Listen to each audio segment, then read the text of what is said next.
Well, good evening, folks, and welcome to our home Bible study on Tuesday evening. It's been a little over a month since we did this.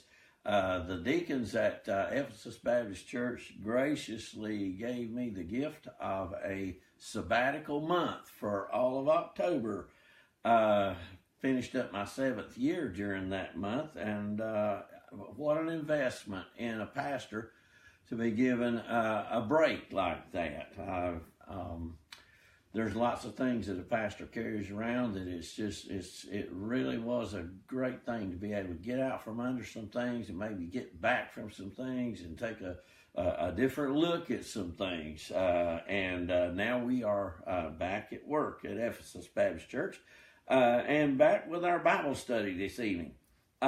We are in Genesis chapter 31, in the Jacob novella section of Genesis. Genesis chapter 1, we'll begin reading with verse 14. What has happened just prior to this, after Jacob had worked 14 years to be able to marry, to be married to both of his uncle Laban's wives, and he is up in Haran, where he went fleeing from Esau after he had swindled Esau. And tricked Jacob into getting not only the birthright, but the blessing that would have been Esau's. He's been there now about 20 years up there in Haran with his uncle Laban and the two daughters, Rachel and Leah. And we read last time about the competition in childbearing between those two wives, and the handmaids, the slaves, each personal slave of each of those wives got involved. And so there are 4 mothers in that household, and there are at this point 11 sons. And it's also during this time Jacob has been able to get the flocks and herds away from Laban. He had rigged a way to make the cattle and flocks think about stripes and spots when they were breeding. He whittled little spots and stripes in the saplings and propped them up at the watering troughs. And when the breeding took place, the animals were thinking spots and stripes. Actually, it was God doing doing this, but Jacob was trying, and anyway, they produced mostly spotted and striped cattle that were considered to be less desirable.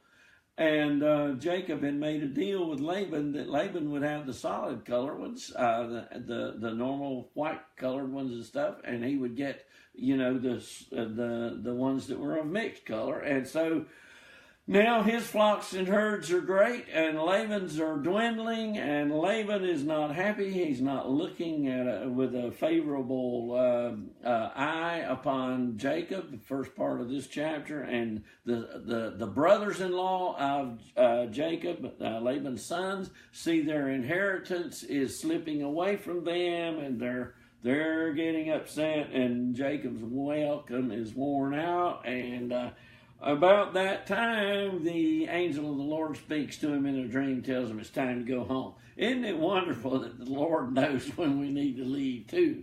And sometimes he has to give us a nudge, and he has given Jacob, a vision to send him back, and an encouragement, and reminds him of that promise when he had seen the ladder from heaven back in chapter 28 during his dream when he was on his way to Haran, and he had promised to be with Jacob, and now he's promising going to take him home.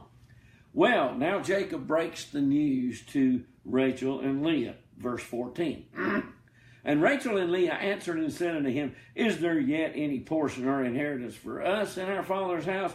Are we not counted of him as strangers or foreigners? For he has sold us and quite devoured also our money. For all the riches which God had taken from our father, that is ours and our children's. Now then, whatsoever God has said unto thee, do, that is, we'll go with you. And Jacob rose up and set his sons and his wives upon camels, and he carried away all his cattle and all his goods which he had gotten, the cattle of his getting which he had gotten in Padan Aram, to go to Isaac his father in the land of Canaan. And Laban went to shear sheep. And Rachel had stolen the images that were her father's. These were little household images, little household gods. We'll talk about those in a little bit. And Jacob stole away. She stole the idols. He stole away, slipped away, unawares to Laban the Syrian, in that he told him not that he fled. So he fled with all he had, and he rose up and passed over the river, that's the Euphrates, and set his face toward the Mount Gilead, which is in the sort of the northeastern corner of Canaan. It's on the east side of the Jordan River, up in the north.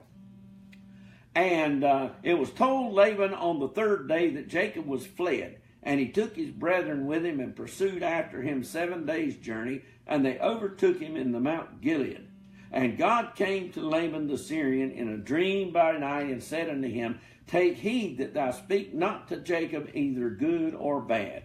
Then Laban overtook Jacob. Now Jacob had pitched his tent in the mountain, or on the mountain, and Laban with his brethren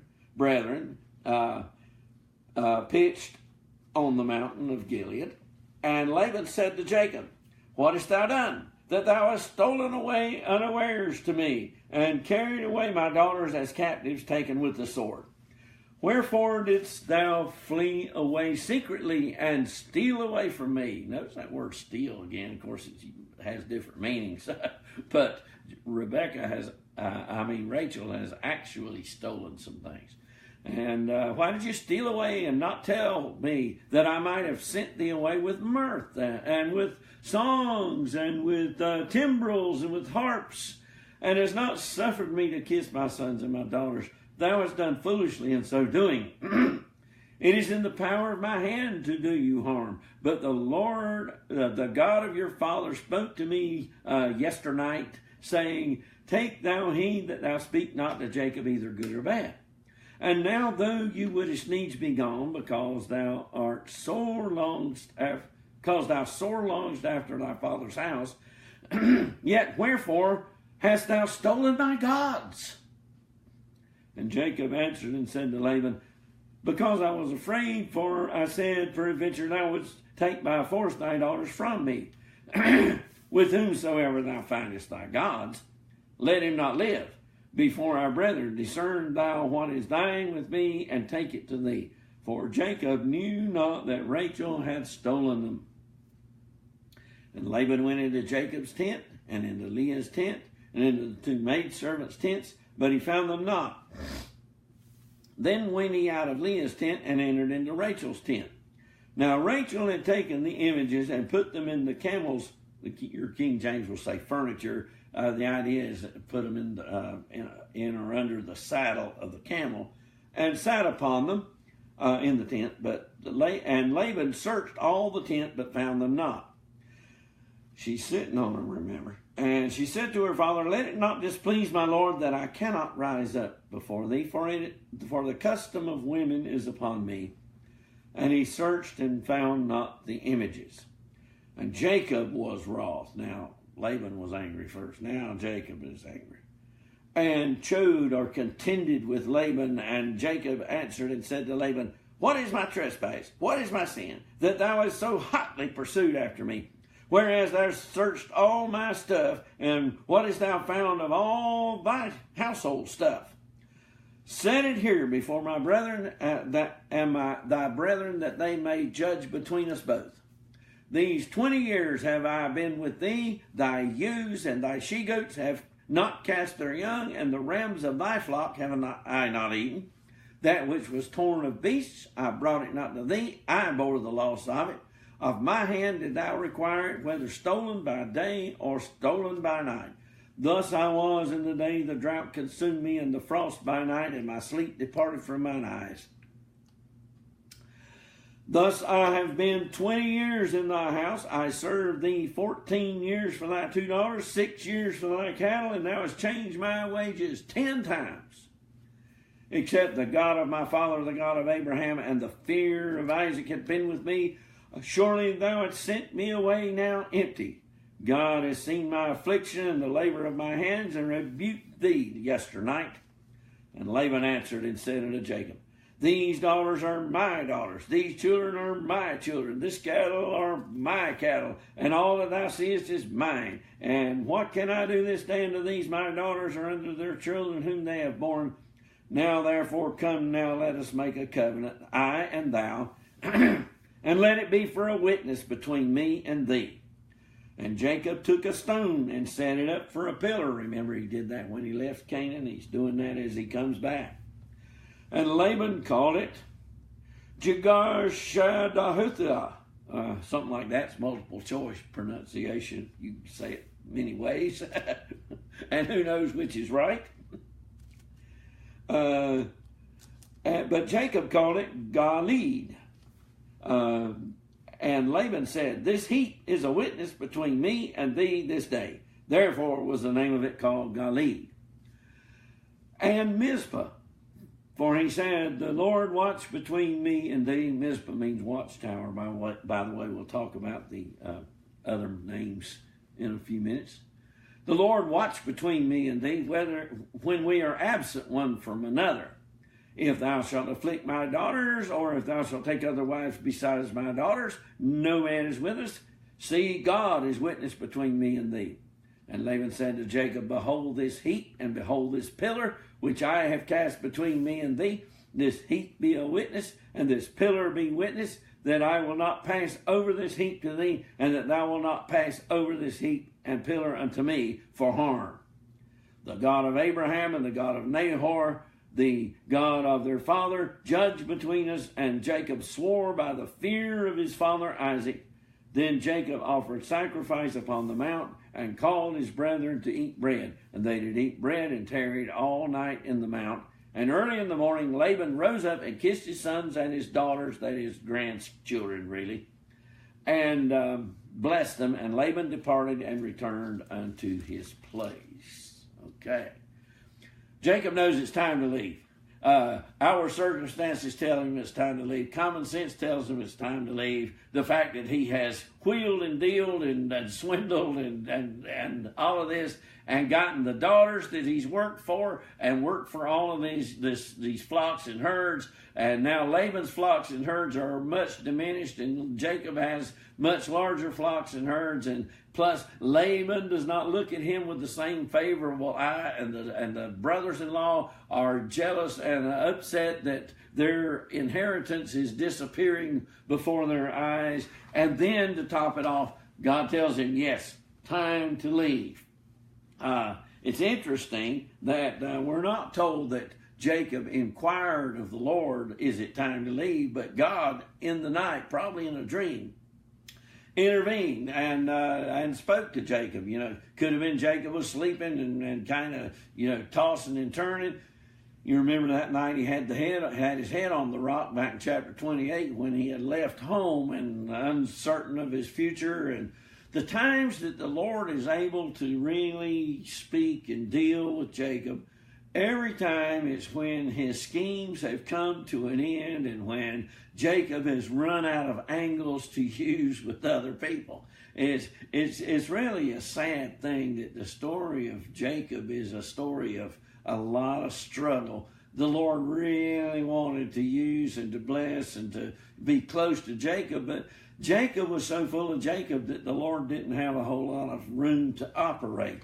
In fact, many years later, when Jacob is brought in after the famine, and Joseph has been sold, and Joseph is now the prime minister of Egypt, and when finally the family is brought to Egypt to live out the rest of the famine, and Pharaoh wants to meet this father of the man who saved the world, the father of Joseph, and he comes in to meet with Pharaoh, and Pharaoh wants to know how old he is, and he tells him, and then he says, few and bad is really kind of the idea in Hebrew. Few and evil, few and bad have the days of the years of my life been. Not attained to the days of the years of the lives of my father. Haven't lived as long as they have, and had a rougher life. a lot of the roughness of Jacob's life was because Jacob it was sort of self-inflicted on his part. Well, Rachel and Leah are all for leaving. For one thing, they see the way they don't feel very kindly toward their father, because he has used them to enslave Jacob for 14 years. And probably both of those daughters resent the fact that Laban wheeled and dealed with Jacob and promised him to, that he could marry Rachel if he worked 7 years, and then gave him Leah. Can you imagine how Leah has felt all this time? That she's just a bargaining chip. And she wasn't even the one that Jacob wanted, and her father gave her instead of the one that Jacob really wanted, and then he held back the one that Jacob wanted and had to work another 7 years. These girls feel like they've just been used by their father. They're just so much merchandise. And they also know that materially speaking, Jacob now has the larger flocks and herds. I don't think that's why they want to go with him, really. But they are willing and ready and glad to go. And so Jacob loads everything up while Laban is off shearing sheep. Now, sheep shearing was something you did about once a year. And it was a time of a celebration. It was a busy time as you did all the sheep shearing. It was also a time of celebration. It was kind of like the harvesting of a crop. After you harvested your barley crop and it was safe in the granary, it was kind of safe. The farming is kind of a risky business. And, up until that crop is harvested, lots can happen to it. Same thing with flocks and sheep. Lots of things can happen to those sheep, and the wool is a valuable commodity. And so when they would gather the wool, shear the sheep and get all that wool, it was a time of great feasting and celebration as they did that. And usually it would take them a good while to do this.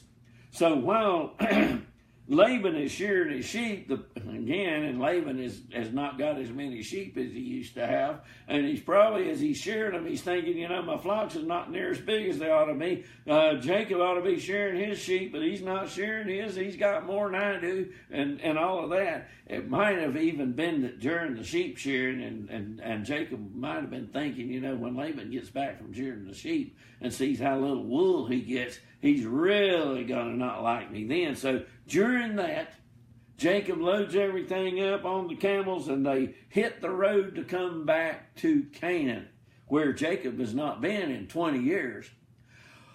Without Jacob's knowledge, Rachel steals, verse 19, and the King James Version, I don't know the others do this, but you have the word steal and stole, and it's part of the time the word stole and steal is used for sneaking, like the old hymn, steal away, steal away, I remember hearing many years ago about a criminal that was buried, and at his funeral, he had been a bank robber, and for an anthem they sang "Steal Away," But anyway, she had stolen these images. These were little household gods, and one of the things, there's several things at play here, but one factor that's involved is the Hebrew people. For that day and time, it was a revolutionary thing that the Hebrew people would believe that there is one God. The Shema over there in Deuteronomy 6:4. Hear, O Israel, the Lord our God, the Lord is one. Shema Israel. Yahweh Eloheinu, Yahweh Echad. The Lord our God is one. How revolutionary to believe there is one God who created everything, who is Lord of everything, who is master of everything. The pagan people of ancient times generally had local deities. Even, in the land of Canaan, you would have the the various local idols. And there were many gods, and because they believed in many gods, they didn't believe in any that were transcendent and that were universal. The idea of localized gods also carried with it the idea of land ownership. And so these little household images were sort of like the deeds to the family property.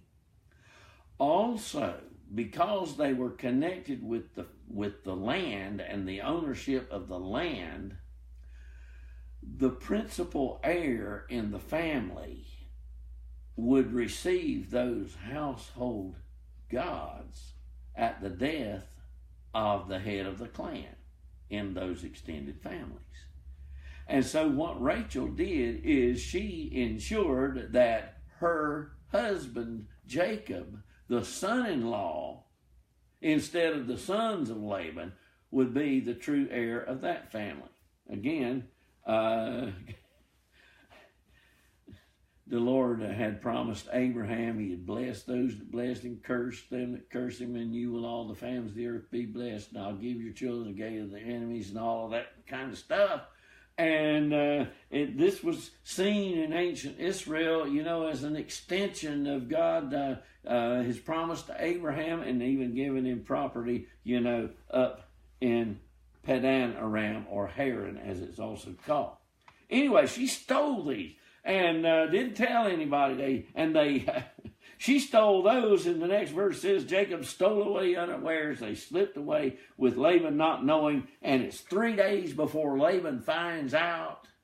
By that time, Jacob is kind of in the northern corner, not really in Canaan yet, but kind of at the borderline in the north on the east bank of the Jordan River, actually some distance from the Jordan. Mount Gilead, where it can be seen from some distance, set his face toward that area, very mountainous up there. And Laban takes out after him with not only with his sons, but it sounds like with his extended family. Part of it, Laban knows the daughters are gone and Jacob's gone, and all of Jacob's flocks and herds and everything that Jacob has is gone. But Laban has probably quickly checked the safe, to see if the little household images are there, and they're gone. Of course, they didn't have safes. I just threw that in. But anyway, he misses those. It's a little bit of an open question to me whether Laban would have chased them at all had it not been for those little household idols. Anyway, he caught up with Jacob at Mount Gilead, where Jacob had camped, and Laban camps there too, and confronts Jacob. Now the Lord has appeared. God came to Laban the Syrian, verse 24, in a dream by night, and told him, don't speak to Jacob either good or bad. That's kind of a euphemism for saying, be careful how you talk to Jacob. It's interesting that God he's looking out for Jacob, even though Jacob is oftentimes not looking out for the Lord's interest. Jacob is full of Jacob, and the Lord intervenes in Jacob sometimes when Jacob is open to it, when Jacob has reached the end of a scheme. But God is protecting Jacob all the way. There's been lots of times that I've been thinking about the Lord, but he's been thinking about me and been taking care of me. It's great that his faithfulness does not depend upon our faithfulness. If we're his, he's going to be faithful to us. That doesn't mean that nothing bad can ever happen to us, but it does mean that he's always got our best interest at heart, and whatever it is that we need to happen in our lives, whether it's for chastening and correction or bringing us back into line, he always is on the lookout and does whatever it is that's best for us. And he doesn't want Laban to hurt Jacob. And so Laban overtakes him, and they have a confrontation, and Laban says, oh, why did you take my precious daughters? He hadn't cared about those dollars. He used them as, as kind of like poker chips, and to trade with Jacob and to get Jacob to work 14 years. And what about all my precious grandchildren? And you've taken them. Oh, we could have had a going away party. It is in my power. I could do you some harm for this. But again, God, the God of your father, spoke to me last night and told me, to not do you any harm. So for that reason, I'm gonna, kind of let you off this time, Jacob. But why did you steal my household gods? That's the real reason he came and chased after him. And Jacob says, well, we left. He answers first about why we left so suddenly. We left. I was afraid that you wouldn't let me take those daughters. And as far as those household gods, whoever you find them with, let them not live. Jacob just knew that he had not stolen those household gods. And whoever has them, let them not live. And we're told that he knew not that Rachel had stolen them. Family secrets. It would have been nice if she had told him. Of course, he might not have allowed her to take them. We don't know. But again, by her not telling him, Jacob didn't tell a falsehood to Laban. He just didn't know. And he told Laban, go ahead and search all of our stuff. And so Laban goes into each tent, goes into Jacob's tent, Leah's tent, Zilpah's tent, Bilhah's tent, and finally goes into Rachel's tent. They've each got, they're pretty well off. They each got their own tent. And when he gets into Rachel's tent, now we're reminded Rachel had those images. And they're in the camel's saddle, which is over there in the tent, and she's using it for a stool or a seat to sit on. And she's sitting on it, and they're in there under it, hidden. And Laban searches all around, and it's time for wants to search under the saddle, perhaps. And she says, well, you'll have to bear with me, Father. It's, verse 35. The custom of women, that is, it's that time of the month, and I'm just not able to get up. And so he searched around, didn't search there, didn't find them.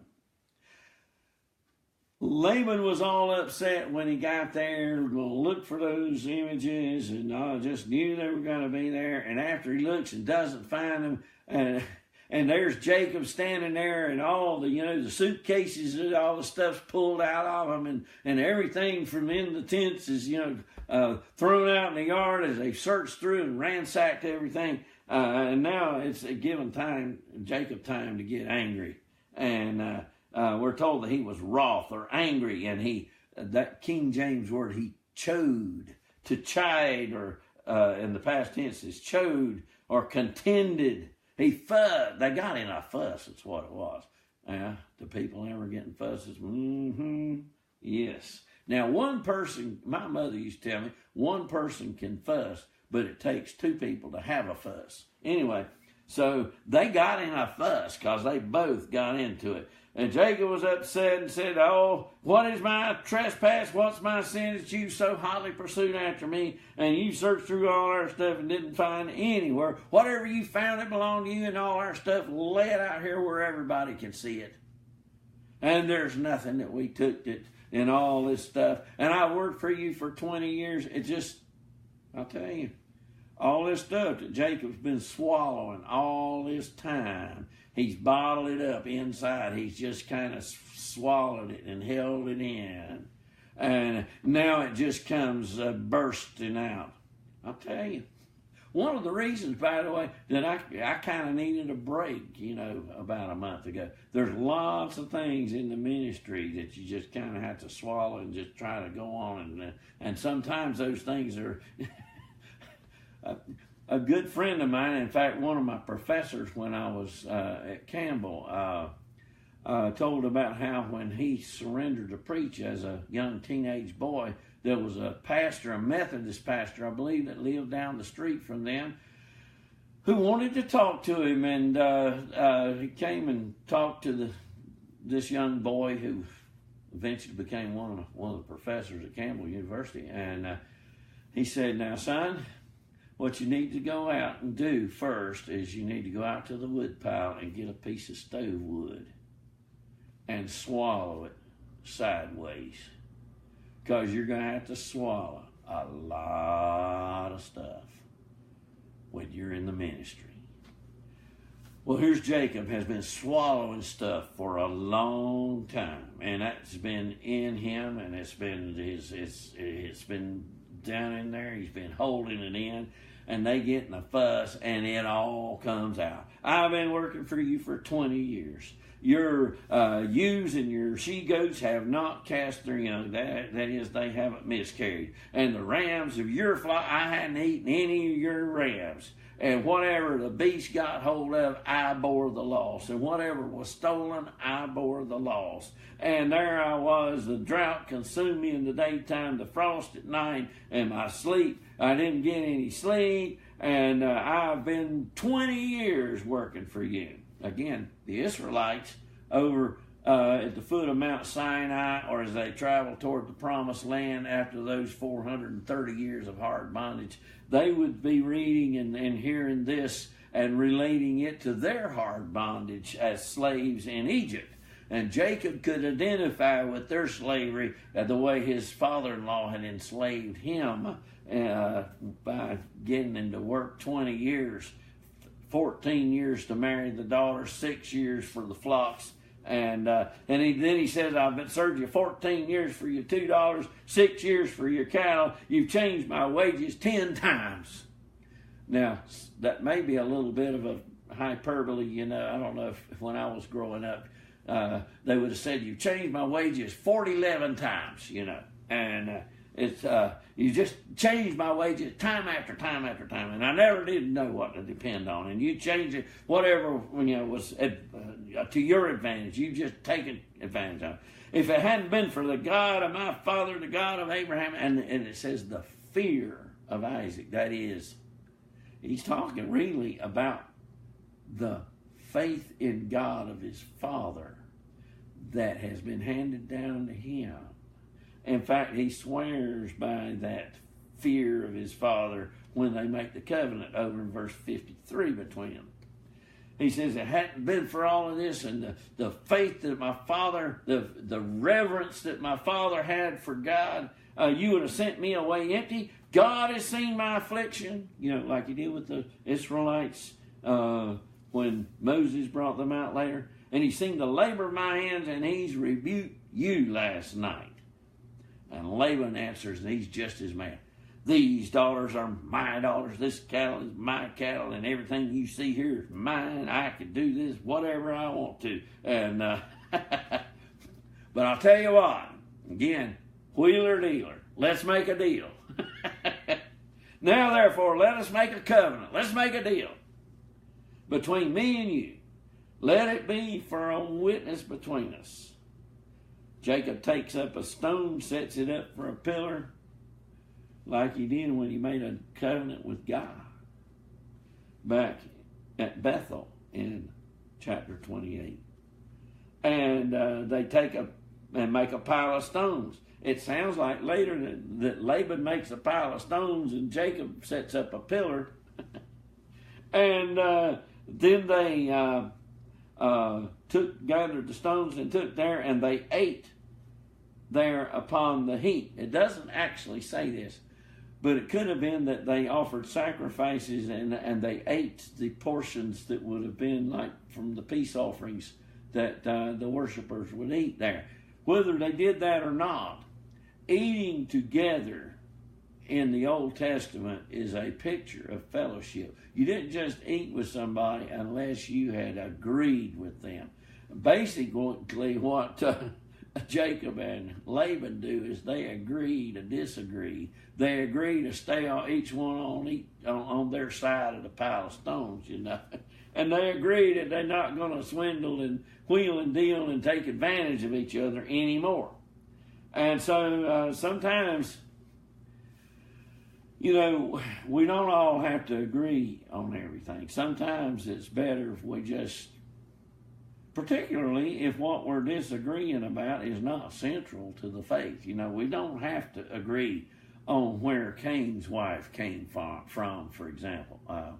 We don't really know that, except she did come from Cain's father-in-law's house. Of course, we don't know. That probably must have been Adam's. I don't know. Again, we don't know. So we don't have to agree on things that are not central to the faith. And so they agreed to disagree and agreed to not, do each other any harm. But they can't even agree on what to name the pile of stones, what to name the pillar, what to name that place.